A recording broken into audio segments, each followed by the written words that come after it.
Horrible monster. രചന ആശാദേവി. അവതരണം സാലിം കരുളായി. രണ്ടാം നിലയിൽ കയറിയതും വേണു ആദ്യം കണ്ട കാഴ്ച വളരെ സുന്ദരിയായ ഒരു പെൺകുട്ടി മനോഹരമായി അവരുടെ വീടിന് മുമ്പിൽ കോലം വരക്കുന്നതാണ്. സാരിയാണ് അവളുടെ വേഷം.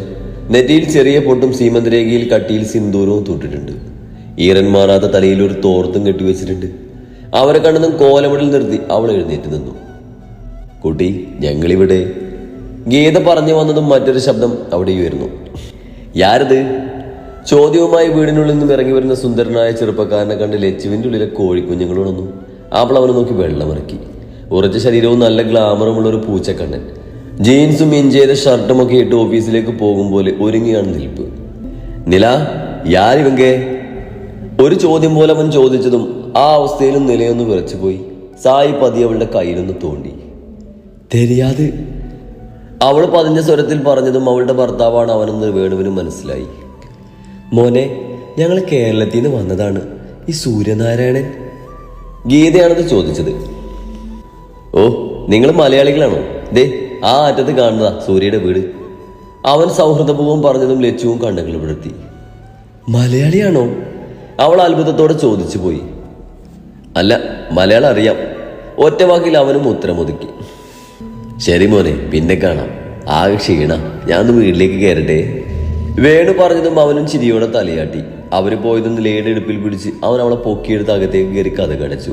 എന്നിട്ട് സൂര്യയുടെ ഫോണിലേക്ക് അവനൊരു മെസ്സേജ് വിട്ടു. All set എന്നായിരുന്നത്. നിളയാകെ വിറച്ചു നിൽക്കുവാണ്. അവളുടെ നിൽപ്പ് കണ്ട് അവനിലാണെങ്കിൽ കുസൃതിയും. നിമിഷങ്ങൾ കൊണ്ട് ഇവരെല്ലാം ചോപ്പറിലാണ് ഇവിടെ എത്തിച്ചത്.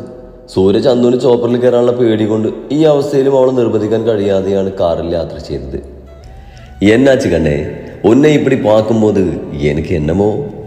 വശ്യമായവൻ പറഞ്ഞുകൊണ്ട് അവളുടെ ചുണ്ടിലൊന്നും ഒടിഞ്ഞതും നിലവന്റെ കയ്യിലേക്ക് ബോധം കെട്ട് വീണ് കഴിഞ്ഞു. ഓ എന്റെ ദൈവമേ, ഈ പെണ്ണിന് ഇത് തന്നെയാണ് പണി. ഇതിന് ഞാൻ എങ്ങനെ? സ്വന്തം തലക്കെട്ടൊന്ന് കൊടുത്തുകൊണ്ട് അവൻ ഞൊടിഞ്ഞു. എന്നാൽ അവന് നല്ല ബോധ്യമുണ്ടായിരുന്നു, ഇതെല്ലാം ആ പെണ്ണിന്റെ മുൻജീവിതം അവൾക്ക് സമ്മാനിച്ച ട്രോമകളാണെന്ന്. അവളെ നെഞ്ചോട് ചേർത്ത് ആ നെറ്റിയിൽ അമർത്തി ഒന്ന് ചുംബിച്ചുകൊണ്ട് അവൻ അവളെടുത്ത് അകത്തെ ബെഡിലേക്ക് കൊണ്ടുകിടത്തി. സൂര്യ ചെയ്യുന്ന കാര്യങ്ങൾ കണ്ട് ചന്തു അവനെ പകച്ചു നോക്കി. ഒരു ഹാളും ചെറിയൊരു കിച്ചനും 2 ബെഡ്റൂമും ഉണ്ട് ഇവിടെ. ആ വീട്ടിലേക്ക് വേണ്ടുന്ന എല്ലാം ഇപ്പോൾ തന്നെ അവിടെയുണ്ട്. വന്നപ്പോൾ തന്നെ അവൻ ആദ്യം അവൾക്കൊരു നൈറ്റി ഇടാൻ കൊടുത്തു. അതുപോലെ അവനും ഡ്രസ്സ് മാറി. ഒരു കുളിക്കുന്ന സോപ്പ് എടുത്ത് വെറുതെ വാഷ് ബേസിൽ കൊണ്ടു ചെന്ന് അവൻ ടേപ്പുറത്തുനിന്ന് കുറെ പതപ്പിച്ച് കളഞ്ഞു. എല്ലാം വളരെ വേഗമാണ് അവൻ ചെയ്യുന്നത്. പേസ്റ്റ് കുറച്ച് ക്ലോസറ്റിൽ പിഴിഞ്ഞ് കളഞ്ഞ് അടപ്പടച്ചു വെച്ചു. ബാത്റൂമിലേക്ക് വെള്ളം കോരി ഒഴിച്ചു. ഒരു തകരാലമാരയിൽ നിന്നും കുറച്ച് വസ്ത്രങ്ങളെടുത്ത് വെള്ളത്തിൽ മുക്കിപ്പിടിഞ്ഞ് ആശയിൽ വിരിച്ചിട്ടു. അടുക്കളയിൽ കുറച്ച് പാത്രങ്ങളെടുത്ത് അതിൽ ഓരോന്ന് തേച്ച് കറി എടുത്തൊക്കെ കഴുക്കാക്കി സീലിങ്ങിലേക്ക് ഇട്ടു. ഒരു വേസ്റ്റ് ബക്കറ്റിലേക്ക് എന്തൊക്കെയോ വേസ്റ്റ് ഇട്ട് വെച്ചു. അവന്റെ ഓരോ പ്രവൃത്തിയും ചന്തു അന്തം വിട്ട് നോക്കി. കുറച്ച് സമയം കഴിഞ്ഞതും അവനൊന്ന് ഫ്രീ ആയി. അപ്പോഴാണ് ചന്തു അവിടേക്കൊന്ന് ശ്രദ്ധിച്ചത്. ഇപ്പോൾ കണ്ടാൽ കുറെ കാലങ്ങളായി താമസിക്കുന്ന ഒരിടം പോലെ അത്രയും പ്രൊഫഷനോടെ മാറ്റിയെടുത്തിട്ടുണ്ട് അവനിവിടം.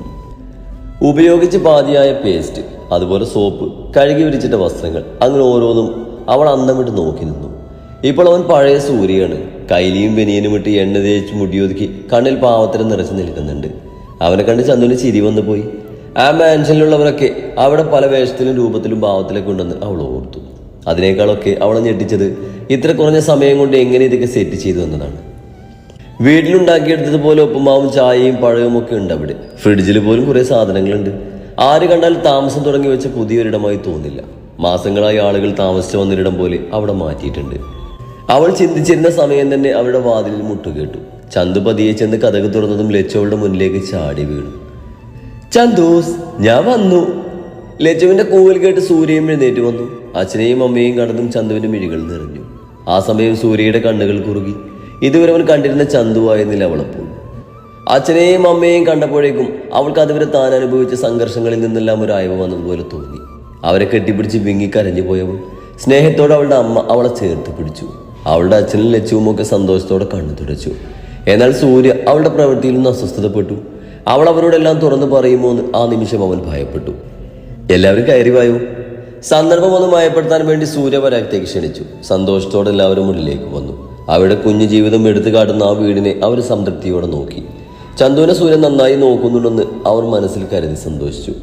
ലച്ചു കൊണ്ടുവന്ന പലഹാരപ്പെട്ടിയെല്ലാം ഒരു മൂലയിലേക്ക് ഒതുക്കി വെച്ചു. ചന്തു അച്ഛൻ്റെ അടുത്ത് പറ്റി നിന്നു. അയാളും വാത്സല്യത്തോടെയാണ് അവളെ ചേർത്ത് പിടിച്ചത്. സൂര്യക്കത്തിൽ അല്പം കുശുമ്പ് തോന്നിയെങ്കിലും അവൻ നല്ല കുഞ്ഞായി നിന്നു. വരുമെന്ന് നേരത്തെ പറഞ്ഞിരുന്നെങ്കിൽ ഞാൻ എന്തെങ്കിലുമൊക്കെ ഒരുക്കുമായിരുന്നു. സൂര്യ പറഞ്ഞുകൊണ്ട് അവർക്ക് ഇരിക്കാനുള്ള സോഫയിൽ കിടന്നൊരു തുണിയെടുത്ത് മാറ്റി.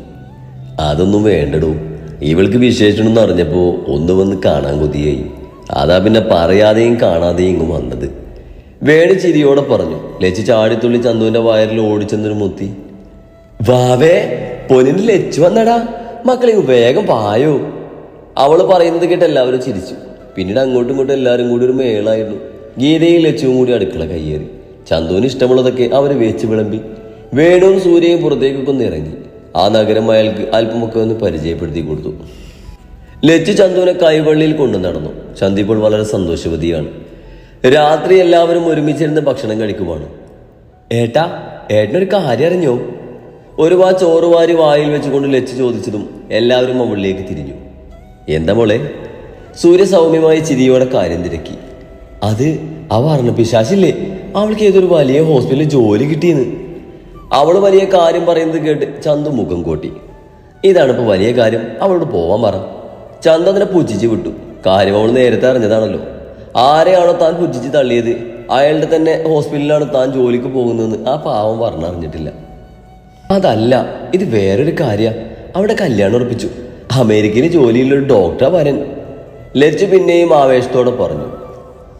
നല്ല കാര്യം, അവൾ നന്നായി ജീവിക്കട്ടെ. നന്മമരം ചമഞ്ഞ് പറയുന്ന സൂര്യ ആരും കാണാതെ ഇടം കണ്ടിട്ടൊന്ന് കൂർപ്പിച്ച് നോക്കി ചന്തു.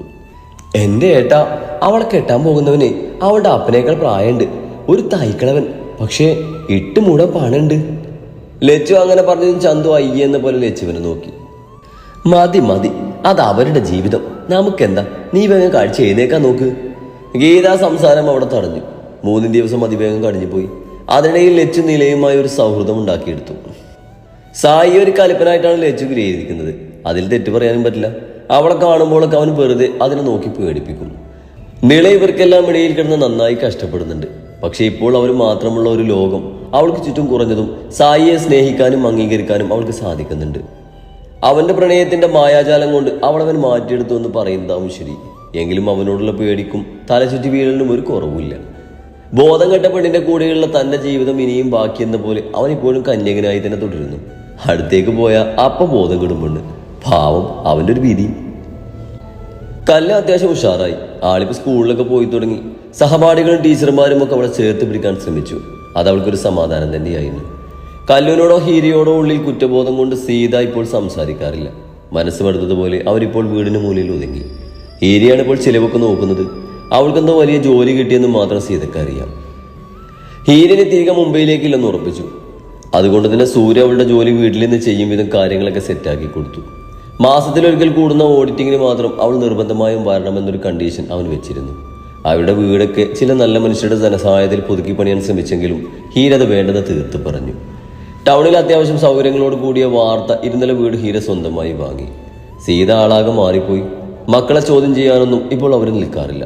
നാട്ടിലും വീട്ടിലൊക്കെ മുംബൈയിൽ ഏതോ വലിയ കമ്പനിയിൽ ജോലി ചെയ്തിരുന്ന ഹീര ഇപ്പോൾ കാശുകാരിയാണെന്ന പട്ടമാണ് അവർക്ക് ചാർത്തി കിട്ടിയത്. ഓലക്കുടിയിൽ നിന്നും കൊട്ടാരത്തിലേക്ക് ചേക്കേറുമ്പോൾ അവരും പുതിയ ജീവിതം തുടങ്ങി. ഹീര തന്റെ യഥാർത്ഥ മുഖം വീട്ടുകാരിൽ നിന്നും മറച്ചു പിടിച്ചു. സൂര്യയെ പോലെ അവളും അവർക്ക് മുമ്പിൽ പാവം നാടൻ പെണ്ണായി ജീവിച്ചു. ഹിമ മരിച്ചതോടെ ദേവൻ ഇപ്പോൾ ഒരു ഗൗരവക്കാരനായി മാറി. അവന്റെ കുഞ്ഞു മാത്രമാണ് ഇന്നവന്റെ ലോകം. വേറെ ആരോടും മിണ്ടാനോ കൂടുതൽ അടുക്കാനോ പോകാറില്ല. ഹിമയുടെ വലിയ ഫോട്ടോക്ക് മുമ്പിൽ ചെന്ന് നിന്ന് അവനെന്നും സംസാരിക്കും. അവളെ ഓർത്ത് കരയാതെ അവനിപ്പോൾ ഉറങ്ങാറില്ല. കുഞ്ഞിനവൻ ഒരേ സമയം അച്ഛനും അമ്മയായി മാറി. ഹിമയുടെ അമ്മയും അനിയനും ഒക്കെ തിരികെ പോയിരുന്നു. ഇടയ്ക്ക് കുഞ്ഞിനെ വന്ന് കാണാനും അവരും മറന്നില്ല. ദേവനൊരു മകന്റെ സ്ഥാനത്ത് നിന്ന് അവരുടെ കാര്യങ്ങളെല്ലാം ചെയ്തു കൊടുത്തിരുന്നു. സ്ത്രീകളെയൊക്കെ വെറുത്തിരുന്നവൻ ശരിക്കും ഒരു പെണ്ണെന്താണെന്ന് ഹിമയിലൂടെ മനസ്സിലാക്കി. ഏറെ നാളുകൾക്ക് ശേഷം ഹീര അവിടേക്ക് വന്നതും കാണുന്നത് ജിത്തുവിന്റെ ശവശരീരമായിരുന്നു. നരകം കണ്ടു തന്നെയാണ് അവന് മരണമടഞ്ഞത്. കൂടുതൽ നേരം അവിടെ നിൽക്കാതെ അവൾ തിരികെ മടങ്ങി. ഒരാഴ്ച ചന്തുവിനോടൊപ്പം നിന്ന് തിരികെ മടങ്ങാനിരുന്ന വീട്ടുകാർ ചന്തുവിന്റെ നിർത്താതെയുള്ള ഛർദിയും ക്ഷീണവും കാരണം അവിടെ തന്നെ നിന്നുപോയി. ഒടുവിൽ സൂര്യ തന്നെ ഒരു തീരുമാനമെടുത്തു. നാട്ടിൽ നിൽക്കുന്നതാകും ചന്തുവിന്റെ ഹെൽത്തിന് കൂടുതൽ ഉചിതം. ആദ്യം അവൻ അങ്ങനെ പറഞ്ഞപ്പോൾ അവൾക്ക് അല്പം സങ്കടമൊക്കെ തോന്നിയെങ്കിലും അവിടെ താൻ കാണുന്ന പൃഥ്വി നാട്ടിൽ താൻ ചെല്ലുന്നതോടെ തന്റെ പഴയ സൂര്യ മാത്രമായി മാറുമെന്ന് അവൾ ഓർത്തു. അല്ലെങ്കിലും തന്റെ നാടും നാട്ടുകാരൊക്കെ തന്നെയാണ് അവളും ഈ ദിവസങ്ങളിൽ കൂടുതൽ മിസ് ചെയ്തത്. അങ്ങനെ അവരോടൊപ്പം ചന്തുവും തിരികെ മടങ്ങി.